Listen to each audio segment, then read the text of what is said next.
सरकारी सेवाओं के अभाव में लाचार हैं। कल दिनांक को मेरी बहन लगभग 8 बजे करीब प्रसव के लिए पैदल चल कर के सामुदायिक स्वास्थ्य केंद्र थराली तक आई थी। सामुदायिक स्वास्थ्य केंद्र थराली में जब वो पहुँचे तो 9 साढ़े 9 बजे उनकी पर्ची कटी और पर्ची कटने के बाद वो उनकी जो रिपोर्टें हैं वो सारी जमा हुई और लगभग 11 बजे करीब वहाँ पे एक डॉक्टर आए। डॉक्टर ने बताया कि आपका जो पेशेंट है ये नॉर्मल है, इनकी डिलीवरी नॉर्मल होनी है और ये सामुदायिक स्वास्थ्य केंद्र थराली में ही हो जाएगी।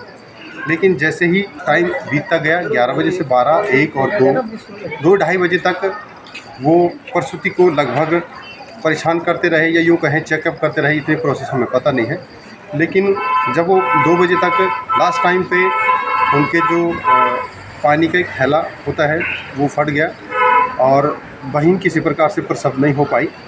मैं उनका भाई हूँ, मेरा नाम पप्पू सोल्याल है, मैं बिसार से बिलोंग करता हूँ। बहन की शादी डेटाल में हुई है, उसकी उम्र लगभग 32 वर्ष है और ये तीसरा बच्चा उनका था। और जब समस्या ये हुई तो वहाँ पे थराली में आकर के डॉक्टर ने ज़बरदस्ती उनको रोकने की कोशिश की। मेरी माँ उनके साथ थी, माँ थोड़ा अनपढ़ है। माँ ने समझाने की कोशिश की कि यदि आपसे प्रसव नहीं हो पाता है तो आप क्या करें कि इनको रेफ़र कर दें, लेकिन उन्होंने मेरी माँ के साथ धमकी भरे शब्द यूज़ किए। बोले बुढ़िया तू क्या जानती है, तेरे को कुछ पता नहीं है, ऐसे केस हम 50 झेलते हैं और 50 केस को हम इस प्रकार से झेल रहे हैं, हम इसे सुरक्षित प्रसव करा देंगे। और अंततः 2:30 बजे तक जब उनसे प्रसव नहीं हो पाया तो जब तक बहन में ताकत थी तब तक बहन जोर लगाती रही। उन्होंने बहुत पुश किया, बहुत परेशान किया और जब बहन प्रसव नहीं हो पाई तो लास्ट टाइम पे उनको 108 के अंदर बिठा करके भी एग्ज़ामिन किया, बहुत परेशान किया। और जब उन्हें लगा कि अब ये आउट ऑफ कंट्रोल है तो उन्होंने 108 पर बिठा करके उसको रेफ़र कर दिया। और वो जैसे नारायणनगर पहुँचे और नारायणनगर में आधे रास्ते में ही उन्होंने कर्णप्रयाग के लिए आ रहे थे और आधे रास्ते में उन्होंने दम तोड़ दिया। जब हम यहाँ कर्णप्रयाग पहुँचे तो मैं ऋषिकेश में किसी ट्रेनिंग में था। वहाँ से जब मुझे फ़ोन पे विदित हुआ तो मैं गाड़ी बुक करके यहाँ पहुँचा। यहाँ से पुलिस द्वारा मुझे फ़ोन किया गया कि मोर्चरी में यदि आपने पोस्टमार्टम कराना है तो आपको अपने पैसों से आइस की सुविधा करनी पड़ेगी। तो मैं अपने पैसों से आइस लेके मोर्चरी में पहुंचा। मोर्चरी में जब मैंने देखा तो जो डीप फ्रिज है उसमें कीड़े पड़े हुए हैं, उसकी वीडियो मेरे पास है। और जब वो कीड़े पड़े हुए थे तो वहाँ पे मेरी बहन को रखा गया। किसी प्रकार से हमने प्राइवेट तौर पे कपड़े पे लिटा करके उसके ऊपर आइस क्यूब रखी है, आइस की जो सिल्ली रखी हुई है। और अभी 10 बजने को है। अभी हॉस्पिटल से जब स्टाफ आएगा तो वो बताएगा कि पोस्टमार्टम के लिए क्या क्या प्रक्रिया होनी है, क्योंकि इस प्रक्रिया से हम भी पहली बार गुजर रहे हैं।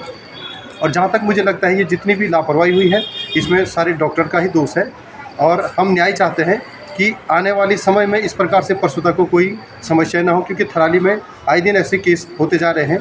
पिछले वीडियो में हमने देखा था कि उन्होंने बहुत सारी दवाएँ जला दी थी।